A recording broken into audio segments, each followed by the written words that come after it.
قرآن قرآن قرآن زندہ باد، قرآن زندہ باد، چہروں پہ تلاوت کا ایک نور سجائیں گے، ایک نور سجائیں گے، قرآن کو سینوں میں ہم ایسے بسائیں گے،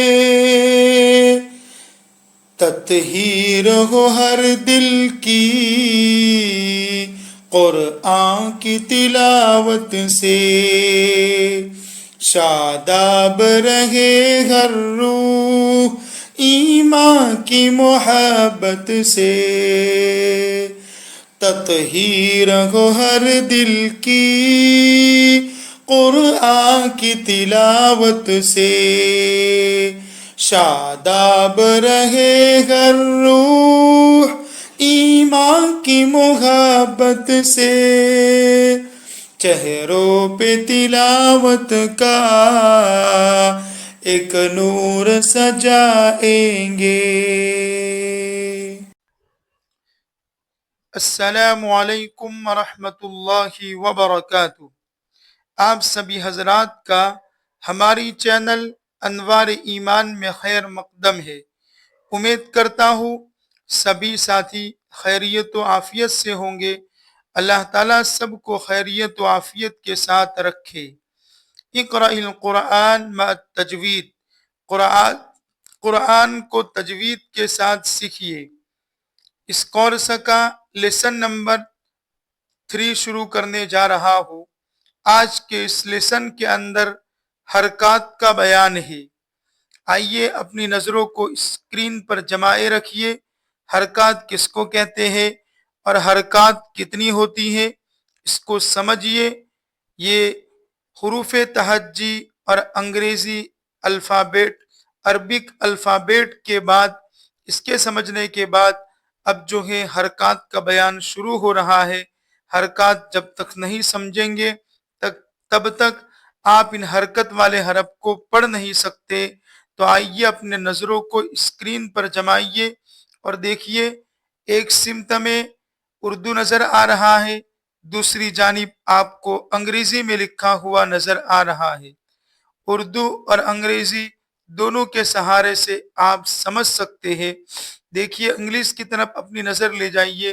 یہاں پہلے ایک لکیر ہے اور لکیر کے اوپر جو چھوٹا سا آپ دیکھ رہے ہیں اس کو زبر کہا جاتا ہے۔ لکیر کے اوپر آنے والا اس طرح نشان ہو، ایسا چھوٹا سا نظر جو آپ کو آ رہا ہے اس کو کہتے ہیں زبر۔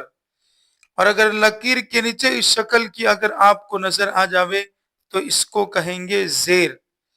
اور لکیر کے اوپر اس طرح واو کی شکل میں جو آپ کو نظر آتا ہے اس کو کہتے ہیں پیش۔ اب ان تینوں کو ملا کر یعنی زبر، زیر اور پیش کو، ان تینوں کو ملا کر اس کو حرکت کہتے ہیں۔ ان تینوں کو ملا کر حرکت کہتے ہیں۔ اب حرکات کتنی ہے؟ سوال یہ ہے کہ حرکات کتنی ہے؟ تو جواب، اس کا جواب دیکھیے نیچے لکھا ہوا ہے۔ ان کو حرکات کہیں گے۔ حرکات کتنی ہوئی؟ 3، 1 2 3، یعنی زبر، زیر اور پیش، یہ تینوں کو حرکات کہتے ہیں۔ اب آگے دیکھیے نمبر 2 میں لکھا ہوا ہے، جن حرف پر زبر، زیر، پیش ہو اس کو متحرک کہتے ہیں۔ جس حرف پر زبر، زیر یا پیش ہو اس کو متحرک کہتے ہیں۔ متحرک یعنی حرکت والا حرف، زبر آ گیا تو حرکت والا، زیر آ جاوے تو حرکت والا، پیش آ جاوے تو اس کو حرکت والا کہیں گے۔ آگے چلیے تیسری لکیر میں کیا لکھا ہوا ہے، متحرک حرف کو جلدی پڑھے، متحرک حرف کو جلدی پڑھے، ذرا بھی نہ کھینچے، یعنی حرکت، جس پر حرکت آ جاوے اس کو جلدی پڑھنا ہے، اس کو کھینچنا نہیں ہے،